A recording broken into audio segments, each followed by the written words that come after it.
दोस्तों, महाराष्ट्र में चुनाव होने में महज कुछ ही दिन बचे हैं। इसी बीच बड़ी खबर सामने आ रही है।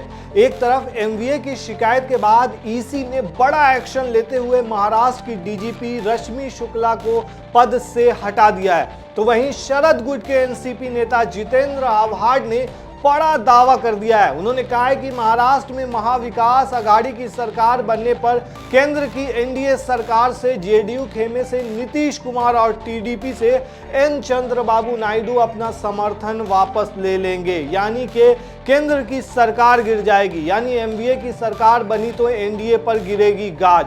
क्या इंडिया अलायंस से जुड़ेंगे नीतीश कुमार और चंद्रबाबू नायडू? और सबसे बड़ा सवाल, इस बार महाराष्ट्र में क्या होने वाला है, किसकी सरकार बनने वाली है? चलिए समझते हैं पूरी कहानी। दरअसल दोस्तों, महाराष्ट्र में विधानसभा चुनाव होने में महज कुछ ही दिन बचे रहे।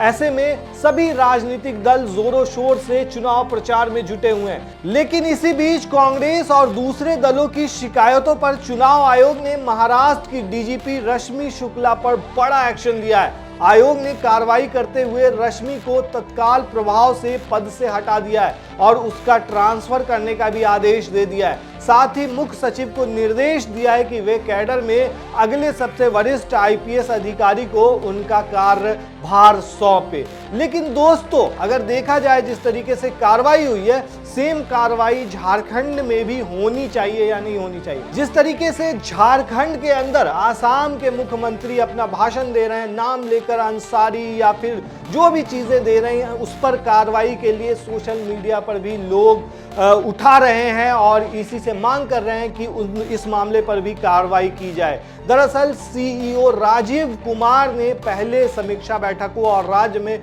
विधानसभा चुनावों की घोषणा के दौरान अधिकारियों को न केवल निष्पक्ष रहने की चेतावनी दी थी, बल्कि अपने कर्तव्यों का पालन करते समय उनके आचरण में गैर पक्षपाती होने की भी चेतावनी दी गई थी। तो इस मामले को लेकर के भी सोशल मीडिया पर काफी ज्यादा बवाल मचा हुआ है। आपको बता दें कि रश्मि शुक्ला के खिलाफ कांग्रेस समेत दूसरे विपक्षी दलों ने शिकायत की थी कि वो निष्पक्ष चुनाव नहीं होने दे रही हैं और इसी वजह से उन्हें पद से हटाया जाए। राज्य में आचार संहिता लागू होने की वजह से चुनाव आयोग ने विपक्ष की शिकायत पर गौर किया और आखिरकार सख्त एक्शन भी लिया। यही एक्शन झारखंड में भी लेने की जरूरत है, लोग ऐसा कह रहे हैं। इसी बीच दोस्तों, शरद पवार के नेतृत्व वाली राष्ट्रवादी कांग्रेस पार्टी के नेता के बयान ने सियासी गलियारों में हलचल तेज कर दी है। हाल ही में एनसीपी नेता शरद गुट के जितेंद्र आव्हाड ने दावा करते हुए कहा है कि महाराष्ट्र में वहां महाविकास आघाड़ी की सरकार बनने पर केंद्र की एनडीए सरकार से जेडीयू खेमे से नीतीश कुमार और टीडीपी के एन चंद्रबाबू नायडू अपना समर्थन वापस ले लेंगे। आपको बता दें कि इस बार के विधानसभा चुनाव में शरद गुट से जितेंद्र आव्हाड को मुंबरा कलवा सीट से फिर से टिकट दिया गया है। साल 2019 में उन्होंने इस सीट से जीत हासिल की थी। हाल ही में आव्हाड ने महाराष्ट्र में वित्तीय अस्थिरता के मुद्दे पर शिंदे सरकार पर हमला बोला था। उन्होंने देश में बीजेपी आरएसएस पर शांति भंग करने के प्रयास का भी आरोप लगाया था।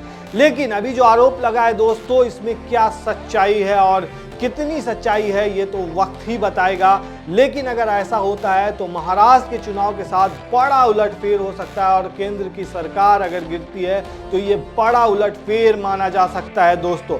वहीं महाराष्ट्र चुनाव की अगर बात करें तो अभी के जो सर्वे बता रहे हैं वो कहीं ना कहीं बीजेपी प्लस गठबंधन के लिए बुरी खबर है, क्योंकि जो भी सर्वे सामने आ रहे हैं, चाहे वो सी वोटर का हो, सी वोटर ने अपने सर्वे में बताया कि जो मुख्यमंत्री हैं महाराष्ट्र के एकनाथ शिंदे, उनसे पब्लिक नाराज है, नाराजगी ज्यादा है लोगों में। वहीं दूसरी तरफ और भी सर्वे आए हैं जिसमें बताया गया है कि इस बार कांग्रेस का दबदबा हो सकता है और राहुल गांधी का जलवा महाराष्ट्र में देखा जा सकता है। तो ऐसे में बड़ा खेला हो सकता है। लेकिन दोस्तों, हरियाणा का चुनाव भी याद रखना चाहिए। जिस तरीके से हरियाणा में चुनाव हुए और वो बड़ा उलटफेर हो गया, जहां माना जा रहा था कि हर कोई ये मान के चल रहा था कि यहाँ कांग्रेस की सरकार बनने वाली है, लेकिन जब रिजल्ट आए तो वो काफी ज्यादा चौंकाने वाले थे।